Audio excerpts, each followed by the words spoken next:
I'm Joanne Uy. I'm the founder of EA Festival, and I'm very excited to host tonight's event, which is the inaugural event in the new series entitled Corner Conversations. EA Festival at Tate Modern, and EA Festival is an ideas and literary festival based in East Anglia, and we produce all kinds of content, and among many of our sessions are events about environment. And in fact, we have a second festival called EA Sustain, which is about environment, culture, and entrepreneurship. And tonight's session is very much about that. The subject of natural capital is definitely at the intersection of environment, culture, and entrepreneurship. And so tonight, I'm very excited to welcome three of the top experts on both rewilding and natural capital. First, Charlie Burrell. Charlie is the pioneer of rewilding, along with his wife, Isabella Tree. He is the founder of NEP Wildland, the first large-scale lowland rewilding project in England. He is on the advisory board of the Arcadia Fund and chairman of Nattergal and vice chair of Replanet. Finally, he is on the supervisory board of Rewilding Europe. Next is Alicia Gibson. Alicia is a director of Finance Earth, a social enterprise working in partnership with public, private, and third sector organizations to finance nature recovery globally. She has been involved in building the emerging market for high impact investment in nature protection and enhancement since 2017. Then finally, Ben Goldsmith.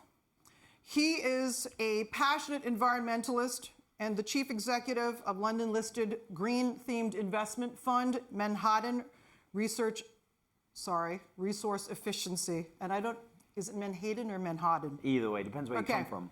With Charlie, he co-founded Nattergal Limited, a natural capital company, which we're going to talk a lot more about this evening, but it focuses on restoring ecosystems at scale. He is the chairman of Conservation Collective, a growing network of locally focused environment foundations. And he was a non-executive director of DEFRA from 2018 to 2022. And if you want to learn more about rewilding, Ben also started a podcast entitled Rewilding the World, which is a continuation of tonight's conversation. So without further ado, I want to start with an introduction about the subject that we're going to tackle tonight, natural capital and why it's so important. And to contextualize it and the need for natural capital, both in its original meaning, and Alicia will elaborate a little bit later, but also as a new form of investment. Why is it so important? Because we want to talk about the UK and its state of environment today. Ben, why don't you start and tell us a little bit about how nature depleted the UK is? I mean, my favorite topic. I nearly got sacked from DEFRA about 5 times for talking about the state of nature in Britain and the obstacles that stand in the way of restoring it. I think people who don't live in this country fly into any one of our airports, into Gatwick or Heathrow, and they see this wonderful patchwork quilt, or this kind of patchwork quilt of lattice work of green fields, and it looks so green and it looks so lush, and they assume that our green and pleasant land is really in great shape, that it's naturally vibrant. What they don't know is that it's been tremendously depleted of nature. The color has been drained from the landscape since the time of our grandparents. Birdsong is nothing like what our grandparents would have known. The abundance of pretty much anything you care to name has been shattered, to the extent that I don't think people in this country really know what nature is anymore. If any of you went on holiday in the continent during the course of the summer, France, Spain, Italy, and you might have found yourself kind of stumbling back to your accommodation after dinner, and you hear on every road verge, you hear this kind of frogs and crickets and bats and nightjars and all kinds of life and noise all around you. And I think it's the nighttime that illustrates for me the starkness of the state we're in this country. And that's borne out by statistics. We appear, according to various rankings, in the bottom 5 or 10% of nations in terms of how nature impoverished we are. We rank alongside Ireland, Malta, Kuwait. These are countries that are tremendously nature depleted. So I think that's kind of the starting point, is a recognition of where we're at, and therefore a discussion of, how we get it back, because it comes back very, very easily, and the NEP story shows this. But when you step out of here tonight and just look between the gaps, between the pavements, look at how nature just wants to come back. It's this kind of living thing that wants to live. And so it doesn't take much. You just take your foot off its throat and it surges back to life. NEP has got a greater concentration of breeding songbirds than any other place in the United Kingdom. 20 years ago or 25 years ago, it was an industrial farm with next to nothing. It's not as hard as people make it out to be. Now, on that note, I want to ask Charlie, why is rewilding probably the most effective and surefire method of restoring biodiversity, as opposed to other methods like tree planting or just conserving the areas we already have, et cetera? I think we have to look at it as part of the solution. There's lots of really targeted conservation moves that you can make that are really very good. And we've also got to remember that the conservation world has actually saved so much. And without it, we would not be where we are now, even in this depleted landscape.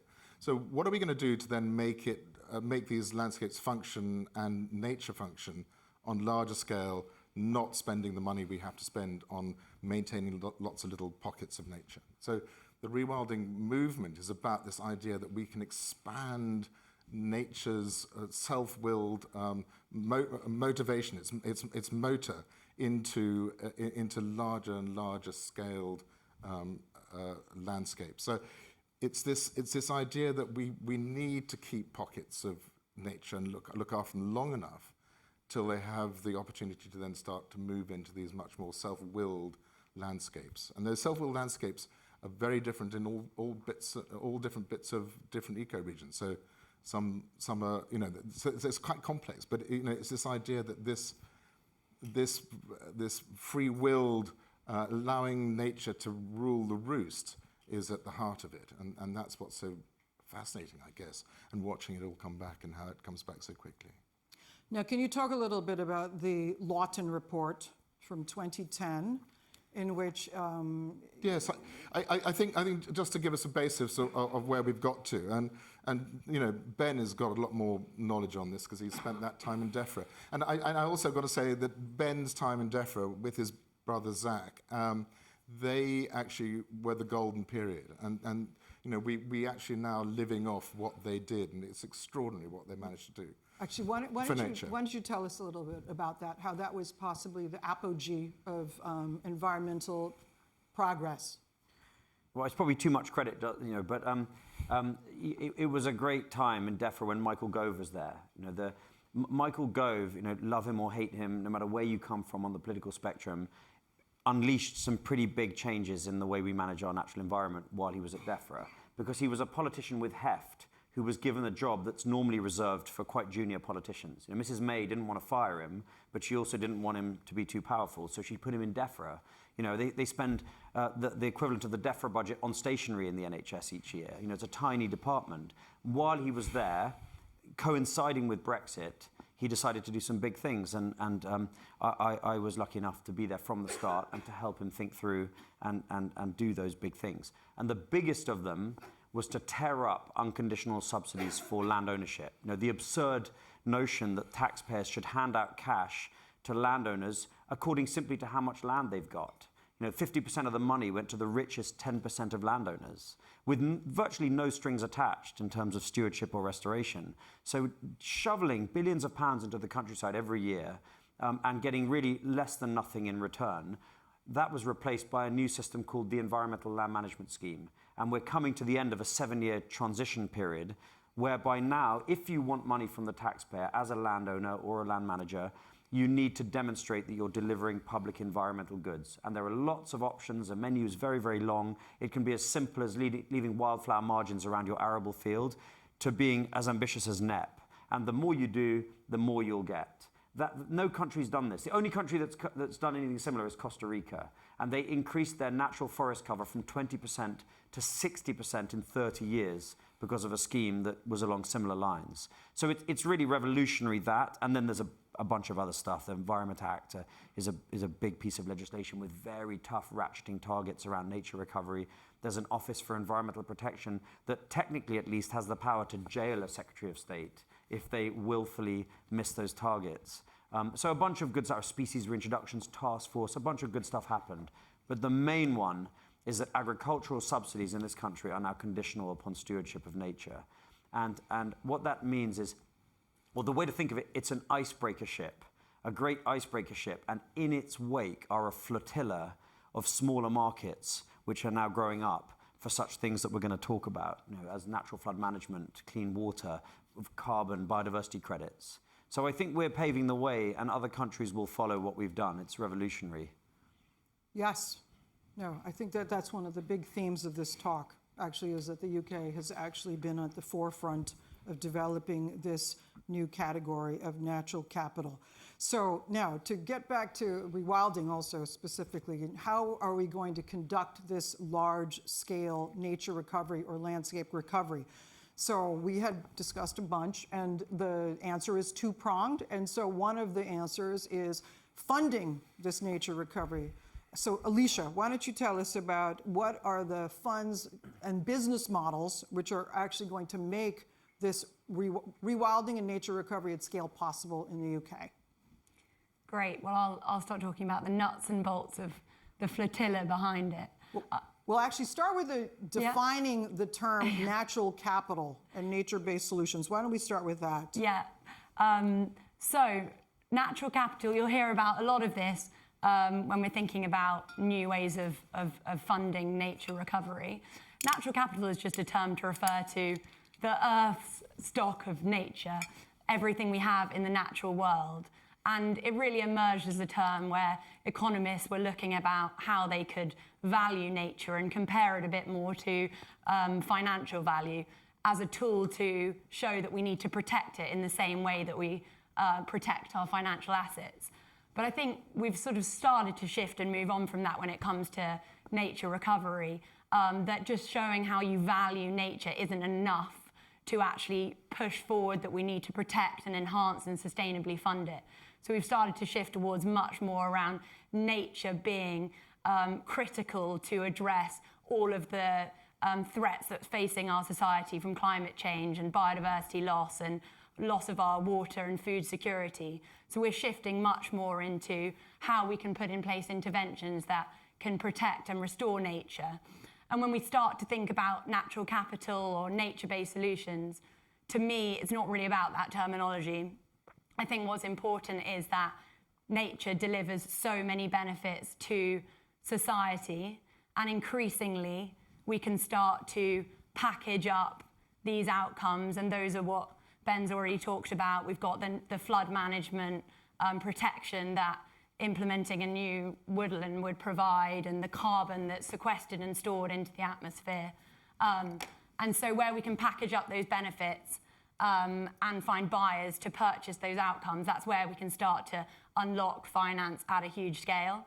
So really the reason we should care about this is much beyond just those terms and concepts. It's that we just don't have nearly enough finance to protect and restore nature. We shouldn't, but many people would say we should protect it for its intrinsic value. We shouldn't put a price on nature. But actually what we found is there's a £6 billion funding gap in the UK each year. And even when we account for the environmental land management government commitments, we need that to continue, but still we have a significant gap. So that's why we're trying to look towards these new financing markets for nature recovery. That's actually why we're having this talk, actually. So, Alicia, just to widen it out to the planet, Cornell and the Paulson Institute and American Conservancy, they came up with a report saying there was $700 trillion missing, the funding gap on the planet, to bring us. This is just to halt and stop the degrading biodiversity on our planet. Just to stop that, we're needing to spend that much money per year for the next decade just to halt it, and then turn it round. And what are we going to have to spend to turn it round again? So, let's also talk about the big picture here as well. It's not just to England. I want Alicia to also contrast this inchoate category of investment with carbon credits, which are where there's a huge multi-trillion-dollar market in that, because I think that nature-based solutions and this category of investment is also interlocked with that. So that is a term and also an idea that a lot of the audience is familiar with, whereas nature-based solutions or natural capital is new. So explain that difference. That it's because it's crucial. I think really carbon credits are just one aspect of the wider opportunity around nature-based solutions. So how it links is one nature-based solution you can deliver is tree planting, restoring forests and protecting against threats to those forests. And through doing that, you can sequester and store and protect against the loss of carbon. And as we now have methodologies to quantify and verify those outcomes, we can equate the carbon stored and protected as equivalent to carbon that's emitted from practices beyond what nature's providing. So that's where we start to generate carbon credits, which can then be sold to buyers who want to voluntarily offset their emissions that are released elsewhere. So that's one example of a funding scheme. Again, we've seen a lot of issues in the carbon market. So as well as should we even be intrinsically valuing nature, carbon markets, are they allowing companies to pollute and emit? But really where we're coming from now with the UK and wider work that Ben and Charlie are doing is around creating these really high quality nature markets that do ensure that these private funding deliver the impact and that communities really benefit and that nature is protected and managed over the long term and not just reliant on very short-term public funding. Okay, so there are different pots of money from which funding for nature recovery can come. So Ben has already explained the first one, which is public funding with the ELMS scheme, which is basically government grants for nature recovery, and among them, rewilding is one of the schemes or types of nature recovery which are actually being funded by the government directly. Now, how about other new regimes in private funding schemes or quasi-governmental schemes like biodiversity net gain and nutrient neutrality? Can you tell us about those? Because I think that those are very, very new. Yeah, so many of these funding schemes come from, as I've talked about, the outcomes that delivery of a nature project would provide. And I see these coming, mostly this is around where there's buyers for the outcome. So why would a buyer even pay for a nature outcome? Don't people just want nature for free? I think we should just explain what is the biodiversity net gain scheme. So I was going to cover that there are about 4 different main reasons why a buyer might pay for the outcome. One is if they are mandated and obligated through a compliance market to do so. So biodiversity net gain is an example of that, where the government this year finally released a policy that requires developers to restore biodiversity as a result of development, so that as far as possible they have to protect and restore biodiversity on the development site. It's really difficult for them to deliver an uplift on site. So where they can't, they need to purchase biodiversity units from habitat restoration and rewilding projects like NEP that are supporting an uplift in biodiversity. So that's where there's an obligation on a developer to pay. And there's similar around nutrient pollution that would go into a river. Developers have to neutralise that by removing pressure and nutrients on land. So that's one reason. We've got the voluntary markets, which we've covered already. That's really driven by increasing pressure on the transition to net zero and emerging processes around enabling companies to pressure on them to offset their emissions and achieve science-based aligned targets. And there are emerging approaches saying carbon isn't enough. We actually need to look at biodiversity and voluntary biodiversity markets, which Charlie has been working on as well. And then there are reasons for businesses. They actually receive cost savings, so it's a real business decision. It's much cheaper for a water company to pay a farmer to build a wetland or do a rewilding project or change land use compared to funding a treatment works or the infrastructure required. So that's the 3 main buckets I see, as well as the enterprise and the benefits like the accommodation and the cafes that can support your nature project as a separate sort of side of income. I think just, if I may just add, what I think is an important point. It's not just about what people, be it governments or companies, are willing to pay for the restoration of nature. It's also about stopping the misuse of money, or the money that provides a disincentive. Governments around the world spend hundreds of billions, if not trillions, on activities which are directly destroying nature. So the beauty of Gove's transition away from unconditional subsidies to an environmental land management scheme is not just that we're now rewarding the restoration of nature, it's that we're no longer incentivizing crap activities. How does it benefit anyone filling a national park with enormous numbers of sheep? Of course, we've got to provide a just transition to the farmers in those places. But at the moment, they're not getting a good living from those sheep. We're getting terrible ecological harm. We're getting public bads in the form of flash flooding in the winter and drought in the summer because the hills are simply unable to hold back the water. And you can make a whole list of reasons why we shouldn't be doing that. It's certainly not contributing to our food security. The national parks are about 20%, 22% of the country, and they produce less than 1% of the food, according to the National Food Strategy report. And this is replicated all over the world. I mean, governments around the world hand out $700 billion in incentives to farm, even in landscapes which shouldn't be farmed. They hand out $40 billion a year in fishing capacity subsidies, even though we're running out of fish. No one would fish the high seas if it wasn't for the subsidies that make it worthwhile doing so. So I think priority number one from a policy perspective has to be to redirect those subsidies for the bad stuff. And then these publicly funded or privately funded payments for doing good stuff, are an additional bonus, if you see what I mean. And I think we often forget that. Our taxpayer dollars all over the world are used to do terrible things.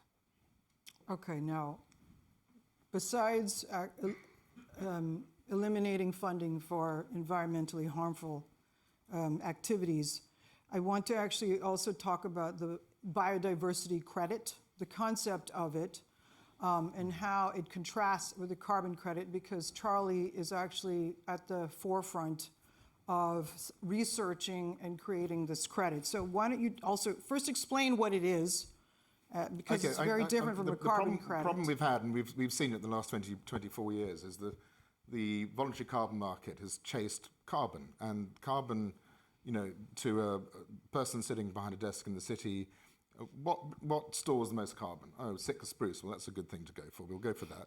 Eucalypts. We'll go for that. That's very good. Captures carbon very well. Palm oil. Yeah, palm oil plants. They actually capturing carbon as well.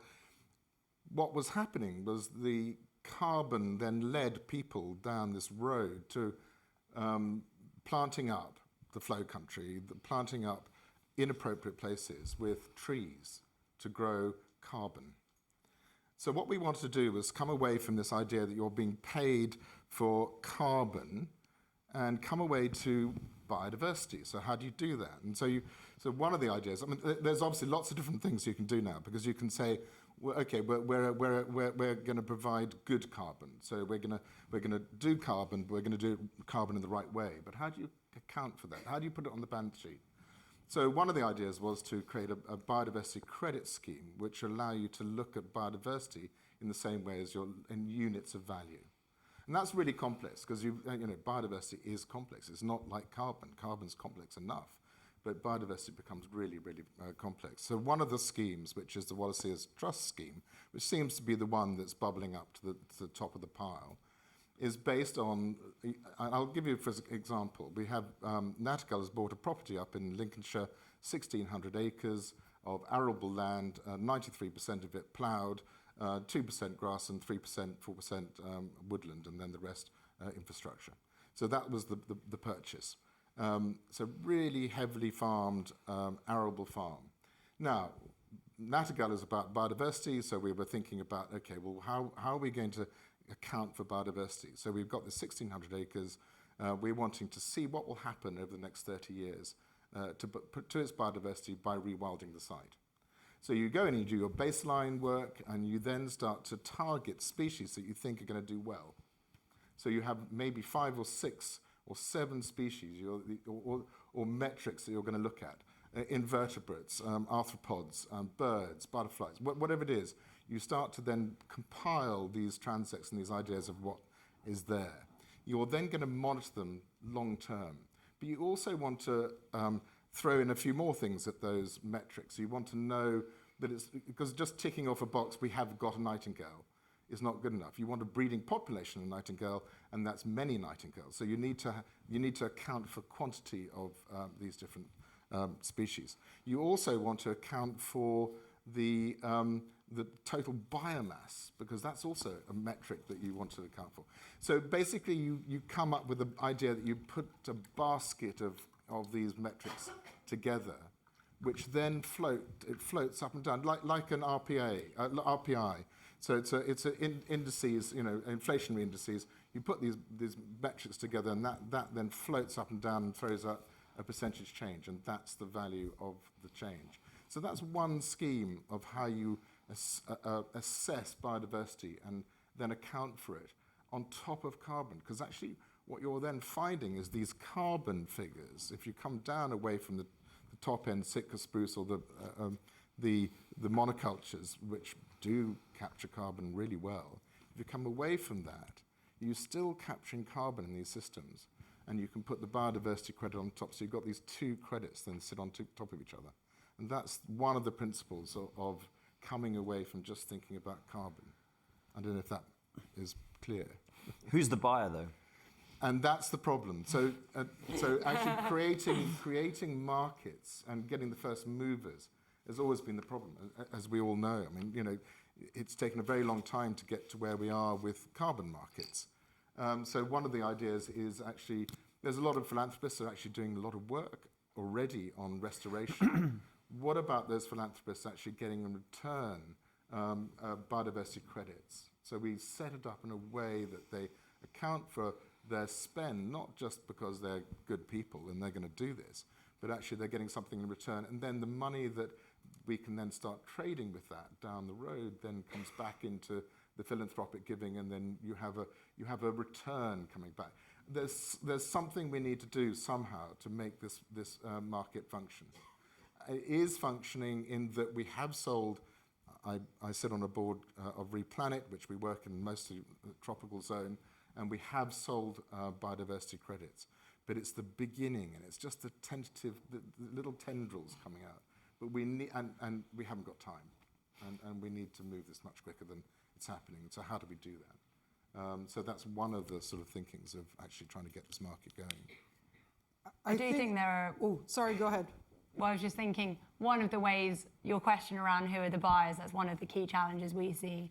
So one of the approaches we've been developing is more around looking at where companies are shifting from wanting to just buy credits, but actually having a much more active role in funding the projects that they're associated with. So it's not rewilding, it's actually we've worked in fisheries to support more sustainability in the fisheries supply chain that corporates are working alongside. They want to deliver sustainability targets, they want to enhance biodiversity and reduce risk that they might not even be able to source the type of products if nature and ecosystems degrade. So we've worked with companies to gain commitments based on the fishery, sustainable fish that they purchase from a fishery. And by doing this, we've got regular funding coming through. They're coming together so that they're the only fund based on the amount that they source, and that they can then cover the amount they fund as part of the cost of the product. So I think this is just one way to move from just the credit-based system to companies actually really recognising the risk to their own cost of doing business into how they might look at funding nature protection and restoration. And that's now shifting towards other supply chains like soy and coffee and others. So about resilient landscapes and the focus on that for supporting companies and the reduced risk that they might achieve. I mean, yeah, you've all flagged how inchoate of an investment category this is. And it seems like because of challenges of measurement that for a while it's going to be difficult to prove ROI. And it's very important that there are going to be some successful pilot cases. Actually, why don't you talk a little bit about Nattergal, actually, because you mentioned Nattergal, but what is Nattergal? This is a project of Ben's and Charlie's that kicked off very recently for large-scale rewilding. But please tell us a little bit about that. So Charlie and I wanted to do more NEPs. I have my mini NEP in Somerset, which has been really the joy of my life. I mean, I can't tell you how extraordinary it's been to watch a piece of dairy prairie in the heart of what used to be a really vibrant, extraordinary landscape. The Selwood Forest landscape in South Somerset would have been one of the last truly wild places in southern England. It was really the arrival of steam machinery that saw it grubbed out into that suspiciously green lattice work. And my little couple of hundred acres, now surrounded by 6 other neighbours who are all doing the same, is quite rapidly drifting to a kind of re-emergent wood pasture with pockets of scrub, and we have glowworms back on dark summer nights, and beavers and all kinds of things happening. I wanted to do it again and again and again and again, and Charlie, I know, wants to repeat the trick at NEP. And so we came together and thought, how can we do that? And the idea we had was to try to create, or help to create, nature as an asset class, nature as infrastructure, something that investors will be willing to invest in. We build toll roads and bridges and student accommodation and office blocks using investor capital, not philanthropic capital, and often not public money, because investors know that they'll get a long-term predictable return from doing that. Well, nature is the ultimate infrastructure asset class. We destroy nature, we really don't have anything at all. But there are some, as we've discussed, there are some very clear links now of where value can be quantified. And to Alicia's point, I get the philosophical argument. How can you put a value, on something that is intrinsically priceless? How do you value the love you feel for your kids or not much this morning at breakfast? But how do you put a and the point is that we already are. We're already valuing nature. We're valuing it at zero in all of our big decisions. So a lot of these markets are now appearing, and it is it's a proposition now that you can do rewilding and generate these long-term revenues as you can with other infrastructure asset classes. So we thought, why don't we give it a go? So we, person by person, built a really great team. We've got a team of 8? 13. 13 now, so yeah, it's growing fast. And we were successful in raising £40 million of investor capital. Proper investors, people like Aviva, the insurance company, proper investors, entrepreneurs, family offices, and so on. And we've used that money to acquire 3 large sites. 3 large sites that are ecologically and economically bankrupt. So a former wetland in Norfolk called High Fen, sort of where the Brecks meet the Broads. An utterly knackered former arable site in South Lincolnshire.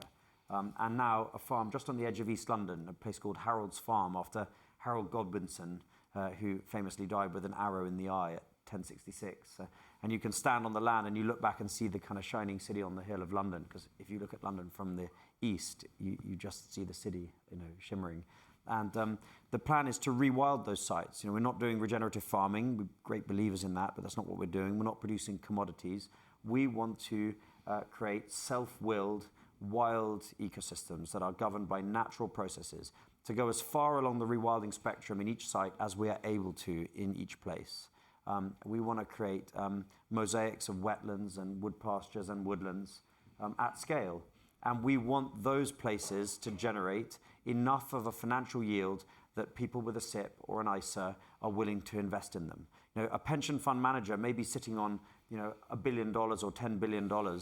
They are obliged to produce an investment return from that, because they have to pay all the pensioners that rely on that pension fund. So it's perfectly reasonable that they should expect some kind of investment return from that. And the proposition of Nattergal is that we can give them that return by, in each site, building a jigsaw of different revenues, optimizing a jigsaw of different revenues. So in the case of Boothby, our site in Grantham, where you can now go glamping, and it's really, really cool, and it's going to be very, very beautiful, and we've got beavers coming and all sorts of things. We will look at regulated biodiversity credits for a part of that farm, and we will look at carbon for the other part of that farm. And biodiversity credits. And biodiversity credit. And the wetland that we're restoring in Norfolk, where we're letting the water flood back in and creating a beautiful seasonal wetland, where we are considering such things as water buffalo, and where we're hoping to be the site where European pond turtles are reintroduced to Britain, and where there will be sandy seasonal islands and migrating Buick swans and other, we have cranes and all kinds of things.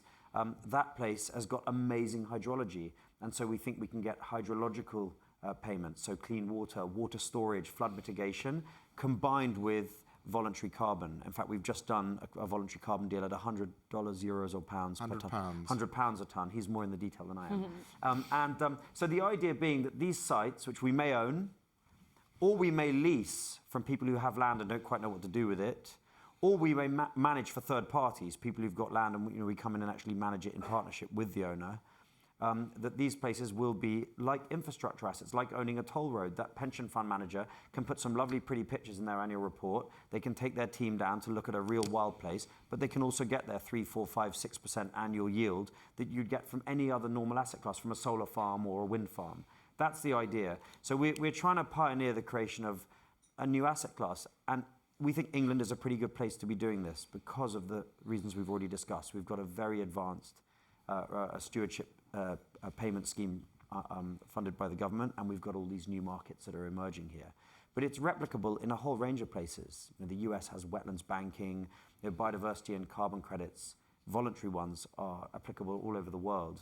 I was sitting with someone before this meeting and talking about the 300,000 acres of mangroves that are being restored around Pakistan, all funded out of voluntary carbon markets. So this is applicable everywhere and anywhere. We just need to show it can be done and build a mainstream asset class. And just the last thing I want to say is, consider where solar was, in 2005, 2007. I remember my late Uncle Teddy, God bless him, I remember him putting solar panels that cost more than sort of television on his roof, and they didn't work, and he was locked into some crappy deal, and it was full of cowboys that nothing worked. And it's become one of the most mainstream and ordinary asset classes in the world today, solar power. The cheapest source of electricity we've ever known, ever. I think that nature can follow the same trajectory and the same path, and it's got to, because governments have any money, and there's certainly not enough philanthropy to pay for the restoration we need to do. So that's what Nattergal's about. Wow, I almost want to clap, but I hate to be a downer, but now I want to discuss what are the challenges of this new asset class, and where are we? What are some of the key obstacles that need to be overcome before this can be as widespread and accepted as solar energy? There are definitely a whole load. I think we've covered one of the main ones is really around still we've got increasing demand potential, but there really still aren't enough buyers. And partly that is around the business case and commercial case isn't there, so we don't have the regulation always in place. And even where we do, the likes of biodiversity net gain, it doesn't even require any monitoring of the biodiversity uplift developers deliver on site. So we then don't put enough pressure on them to actually deliver that uplift and fund the rewilding sites themselves. We have issues around measurement. The quantification of outcomes is really complex, particularly from rewilding projects where it's natural processes, you don't know where it's going to go. And so it's hard to then quantify exactly what the carbon and biodiversity uplift is. I think what we really need as well is the skills and expertise and complexity around developing these projects. So we need funders still who will fund the project preparation and all the work that's needed still to build the market alongside the outcome. So I think Aviva, they funded a Nattergal, but even yesterday it got announced. We actually tell everybody about that project, the Atlantic Rainforest project. That would be great. It's really interesting, but they seem to be the sort of the funder that really gets the point that we need to put in large-scale donations to deliver nature restoration. So the outcomes are definitely guaranteed, but also use the funding to deliver the science, to quantify the outcomes, and also not expect anything back from the project in return unless we really prove that the outcome is delivered. So they put in £40 million nearly into an Atlantic rainforest restoration project, and yesterday funded Cheshire Wildlife Trust to acquire a £5 million project in the Lake District. Well, they'll fund the restoration, and then if it does sequester and generate carbon credits, they can claim them, but if it doesn't, there's no strings attached, and I think we need that's still the development funding to support it. They've done the same with salt marsh, actually. They're funding restoration of salt marsh because of the benefits it delivers to protect coastlines and also the potential for carbon sequestration. and this can inform the development of codes, but also it may not lead anywhere, but we still deliver the amazing outcomes at the end of it. So that's guaranteed no matter what. I think one of the main points I also want to underscore to this audience is also the key role of philanthropy in allowing this transition to the recognition of natural capital as this new asset class, because of the R&D that needs to be made into measurement, all these other challenges that you've begun to describe, which can allow this for this new class to mature. So I think that cases of Aviva, or there's many cases. I mean, the government is not providing enough money. The business case for natural capital or biodiversity credits is not yet firm. So I think like one of the key points is that philanthropy is a core part of the solution at this juncture. I think water is absolutely crucial as well, because it's in the field of water is where the science is strongest and where the recognition of the economic value of healthy nature is best understood. You know, water companies like Wessex Water and so on have jumped ahead of government, ahead of everyone, and have started paying land managers to improve the way they manage their land and to do rewilding and so on, because, as Alicia said, it gives them clean water. You know, local authorities recognize the power of landscapes to help protect communities from flooding, and they are willing to pay for that. So I think water is really where it's at in terms of solid science and solid economics, and I think therefore, some of the most credible business models are in water. That's an excellent point. Charlie, I also want to raise something else about the business case for nature recovery.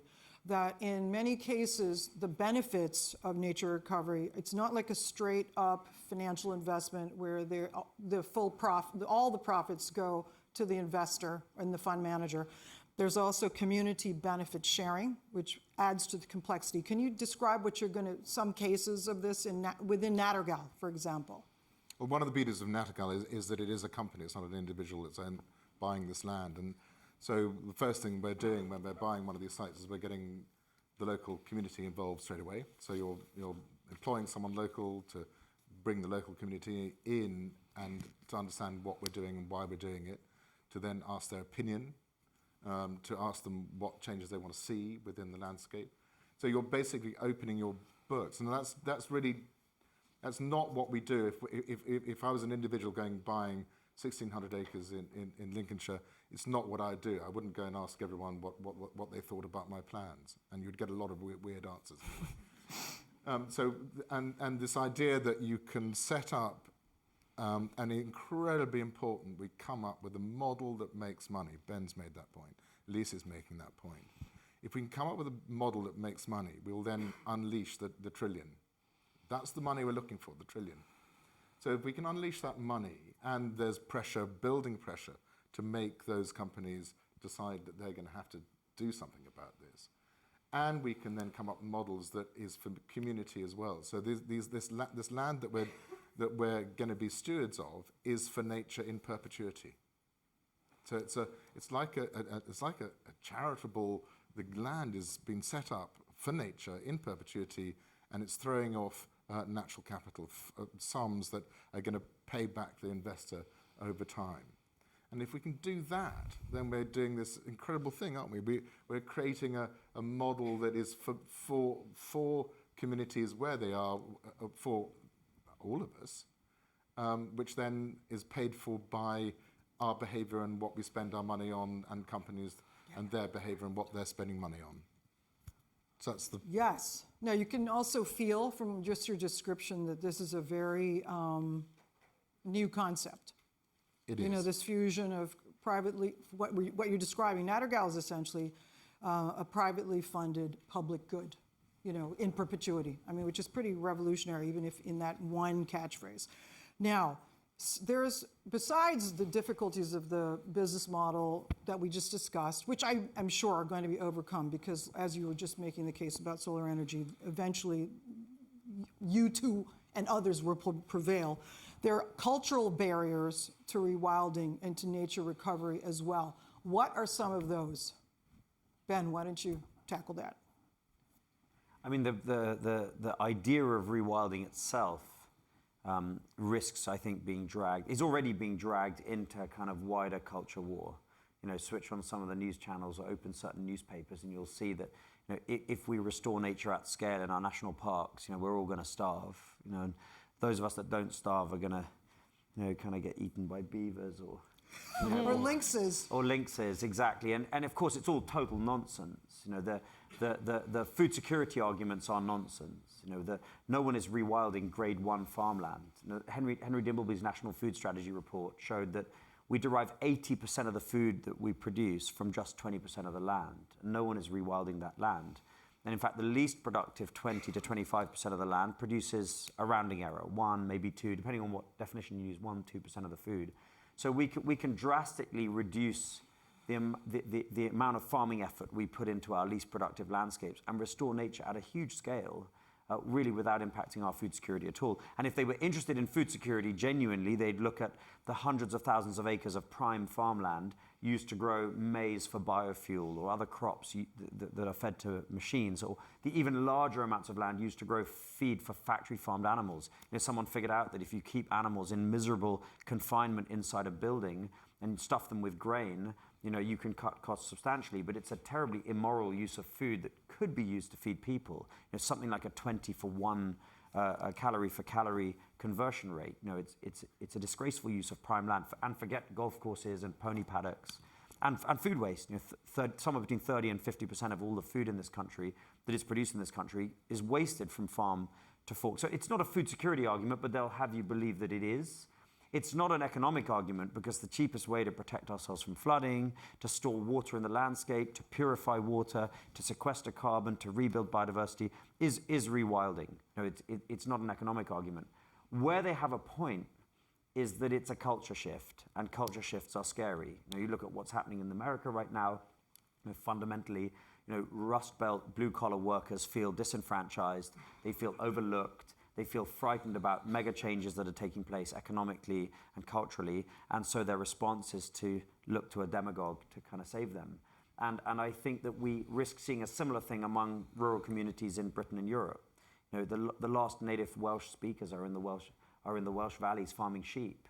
The irony is lost on them that the sheep they're farming are the tool with which earlier generations of English oppressed the Welsh, and same in Scotland, same in Ireland. We cleared villages and cleared landscapes to make way for these sheep ranches, and now today rural communities in remoter parts of the British Isles cling to those sheep. And you can understand why, because change is frightening. Sheep are not giving them a decent living. There's no future in sheep. They're ecologically catastrophic. But if we're going to initiate change through shifting incentives, and we're going to encourage these communities to change the way they manage the land, then we need to bring them on a journey. And they need to be shown the pathway to a just transition, which is what we offer other industries. We spend an enormous amount of money helping to oil workers and so on to become wind farm engineers. Well, the same should be true in our national parks and in our remoter landscapes. We've got to show them a pathway to social and economic renewal through nature recovery. And if we get that messaging wrong, and we look like a bunch of metropolitan elites who are coming to buy up land and in their eyes blanket the land with trees and change their view and strip them of a job, then quite rightly they're going to be very upset. And there's a lot of negative actors, not just in Britain, but all over the Western world, who are longing for that fight. They want nature and rewilding to be dragged into that culture war because they don't really understand what this is about. And so I think that our biggest challenge by far is a cultural challenge. We need to get the messaging really, really right, especially in the communities that are going to have to participate in and hopefully lead these changes. Because if we can incentivize a shift to a more traditional, gentler way of farming with native cattle, which were the predominant livestock in these places, that we will have nature recovery, we'll have natural capital, we'll have economic opportunity, we'll have economic diversification and all of those things. But we've got to explain it right. That's the biggest risk, in my opinion. Well, you answered my last question, which was, what is the single most important thing that can be done to jumpstart rewilding? So, Alicia, now you have to answer that question. Or what do we need to do to jumpstart the market for natural capital? We've covered the barrier around buyers and demand. Yes. And I think it's shifting many of the drivers that lead to mandatory payments for these benefits. Shift those voluntary markets so we have this huge channels of finance for biodiversity on a voluntary basis. So how can we do that? We've seen the massive success around pressure on companies to disclose the risk that they have from climate risk. We actually need them to start to recognise and value and disclose the risk around biodiversity risk to their businesses, and then work out action plans to actually address those risks. So that will really lead to the huge waves of finance in supply chains, but also for the voluntary biodiversity credit markets. They'll no longer seem voluntary, they'll seem part of our natural business decision. So that's really key for these to unlock these natural capital markets. Now, you made another really important point when we were talking, also that the onus of the biodiversity net gain scheme falls exclusively on the shoulders of developers, which is one single business sector. So you had also made an important point about the extension or expansion of that that mandate across more industries. It's all, yeah, actually developers, they have massive impact on biodiversity and water, but the current policies are only focused on them compensating for any loss to biodiversity or nutrient flows into water, whereas there's so many other impacts from other players. So further regulation requiring their compensation as well. And then also, more controversial shifts towards carbon taxes and impacts around that would have huge impact. But we do need to balance with the culture wars and ensuring that it fits in balance with the economy, with society, people, the environment and business. So the balance needs to be there, and I think it needs to be much more towards a business decision and recognition of the costs of biodiversity and nature degradation on how businesses can continue to operate for the foreseeable future. Now, Charlie, do you want to add to this I question? love the idea of polluter pays principles. I don't know if you've ever heard that term, but This audience definitely has. okay. I think that would be a game changer as well. Playing that out. Water, again, with water being the front edge of that problem, probably. Now, on that note, I want to open it up to the audience to pose any questions. So I think do we have a roving mic? Or, yes, we do. So there's a gentleman there in the gray sweater, I think, and then next to him. Those two, they can share the mic one after the other. Thank you very much. Yeah, thank you for this discussion. Very interesting. I think it's fair to say that most of the natural capital markets are very early stage, very embryonic. Then we have BNG, that while that's very new, it does have a formalized metric. You can calculate the units, sell the units. And I'm constantly hearing more and more people with BNG units ready to sell. But I don't know many people who have actually sold them. But there seems to be so many developments going on in the country. So do you see a big rise in the immediate term in purchasing of BNG units, an increase in demand? And also, do you think there's been a mistake potentially in mandating only a 10% uplift in loss? Should it be more like 50% or even 100%? I don't know. What are your thoughts on that? So today, I'm just going to have one comment on BNG. We started off with this concept about 12 years ago, building this idea. David Hill and his team, trying to get this policy in place. And it was all about, if you develop a bit of land, you're going to replace that into a functioning ecosystem outside of development. That was the idea. What we've got now is of this very watered down. I just heard today that one of our biggest house builders is not going to be looking for purchasing any units outside of the developments because they're going to have all the units provided for within their developments. We started off with an idea that this was going to throw out about 800 million, 1.2 billion a year. We're now looking at 200 million and probably less. So we've watered down it sufficiently that there isn't going to be much money being thrown out for BNG, and you'll be very lucky to get it. Yeah, that's actually what I've been hearing from lots of people, is actually developers are doing their offsetting on site, more like almost exclusively, which kind of doesn't seem what the idea of BNG was. It wasn't the idea. was not the idea. Go ahead. It was you destroy a bit of ecology, you've got to replace it and more, the 10% as a minimum uplift.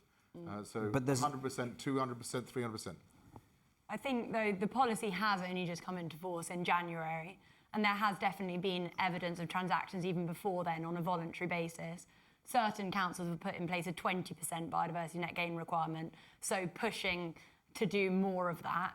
And then the key issue is around regulation of on-site. So there's a lot of developers are trying to save costs and deliver as far as possible on-site. And currently there's no requirement to monitor the uplift on-site. So the way to get around that would be a lot more monitoring, and the on-site biodiversity should be registered on the system, as well as all the regulation on environmental charities delivering off-site biodiversity and nothing on the development site itself. But I would say as well, no one was ever saying it was going to solve all of the issues for funding the natural environment, but it has proven how, if you have a metric that can measure biodiversity and a policy in place that identifies demand, you can start to use the same approach to inform voluntary biodiversity systems and other markets out there. So it's just the start of something, but it doesn't cover everything. But the councils are somewhat to blame. They're certainly underfunded in many cases, but they just don't have the people, and therefore they haven't made the effort. And so a lot of councils are really dragging their feet in terms of even beginning to approve applications for these biodiversity credits. And they're also allowing an unbelievable number of exemptions. I mean, you practically have to just tell the council, well, we're exempt, and they don't check it, and they give you the exemption. What we have in our favour is, number one, a fight back by the NGO community. So there's a brilliant little kick-ass environmental group called Lifescape Project, which is made up of former lawyers who've jumped out of the legal treadmill and decided they're going to fight the battle for nature. And they are going to start bringing targeted legal actions around the country where exemptions have been unlawfully handed out, and they're going to apply pressure that way. And we know that that works because we've seen it in water pollution and other areas. So that will be the beginning of a backlash. And meanwhile, the Treasury are furious because the Treasury know that coming down the pipe are all these Environment Act targets for nature recovery. And they know those have got to be paid for from somewhere, and they don't want it to be them. And so the best way to get those things paid for is to have a functioning biodiversity credits market and some of these other markets. So the Treasury is also becoming increasingly irate with DEFRA over biodiversity net gain. So we do have some strong people on the side of the angels when it comes to this stuff. Okay, the next question, there was somebody in the same row. Oh, there you go. So I have a question on regenerative agriculture, which is obviously part of this sort of broader spectrum of natural capital type solutions. So I went to the Groundswell Festival, which is a regenerative agriculture conference in June. And it seems like a lot of the stories on the part of the farmers were about transitioning from arable to livestock, particularly cattle farming, in many cases using a lot of supplementary feeds, many of which may have come from sort of, Brazil and be associated with deforestation there. Or shifting to heritage grains, which might have yields that are, half or even a quarter of typical yielding wheat.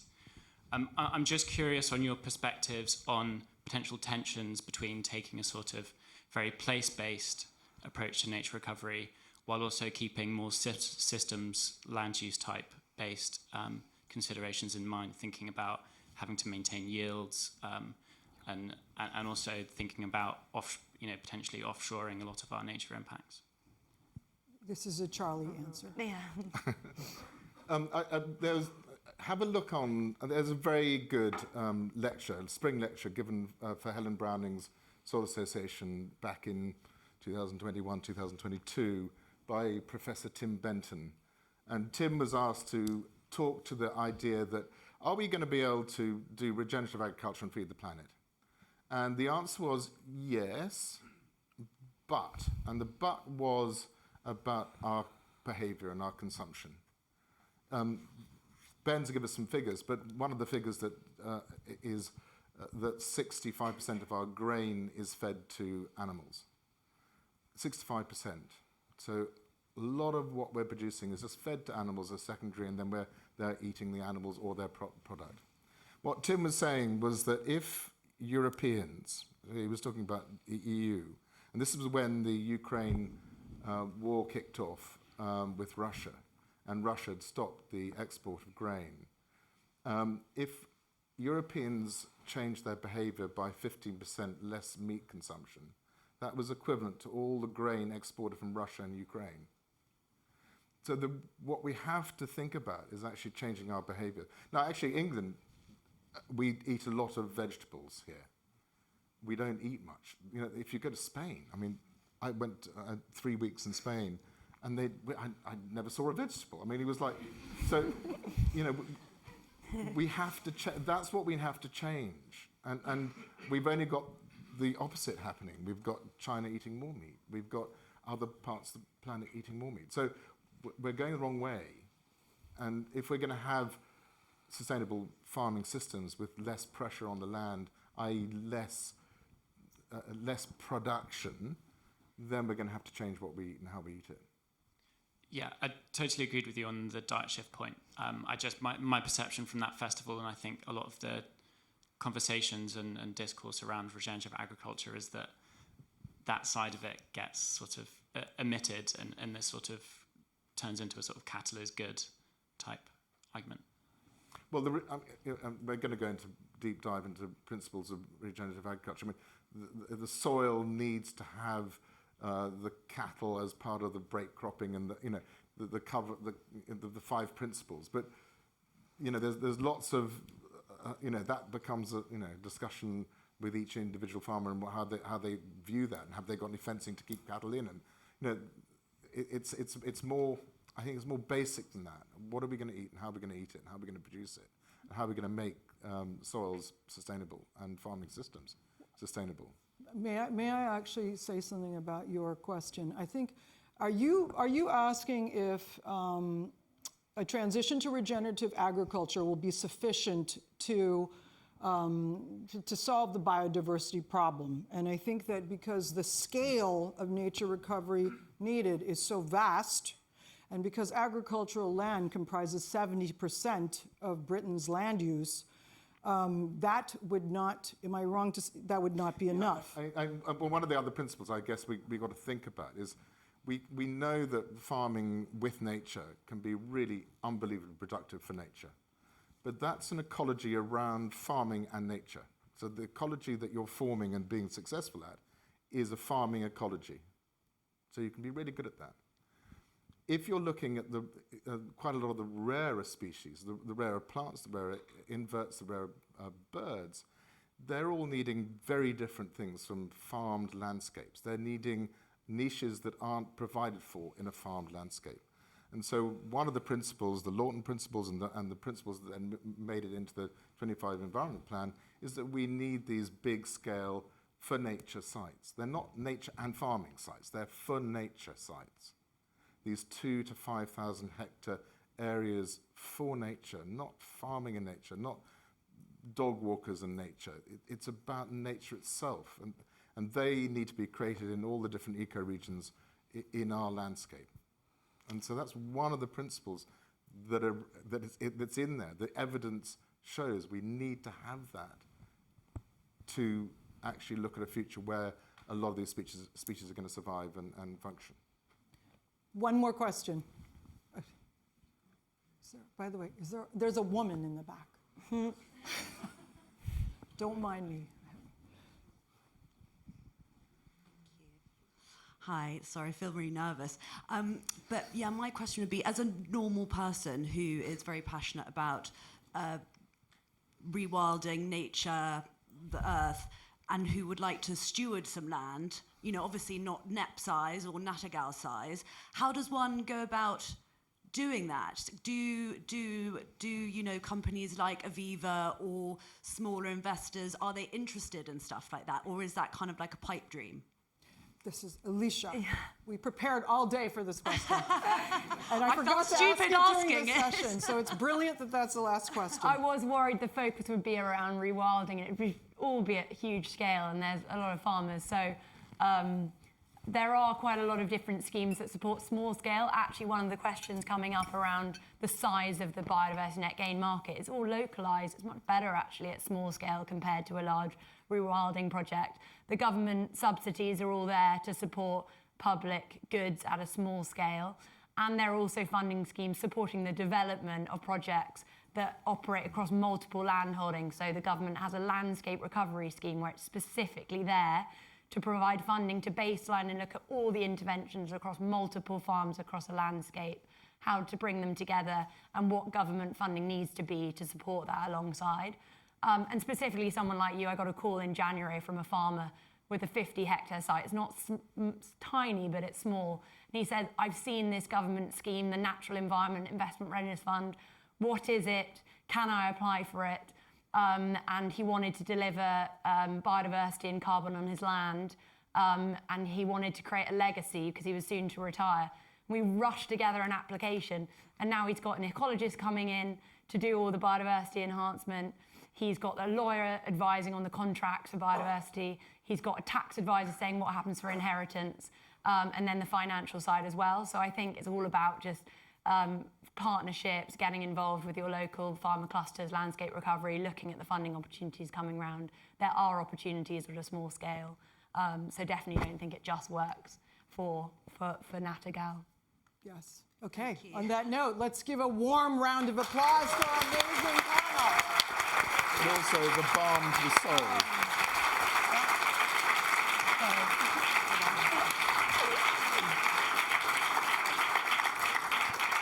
I also want to say that if you enjoyed tonight's event, that we will be doing a fantastic talk about sustainable food with some of the heroes from Groundswell on November 14th, complete with a dinner composed of some of their ingredients. And in between, the next talk in the corner conversations is going to be the impact of AI on the creative industry. But thank you very much for this evening. That was great.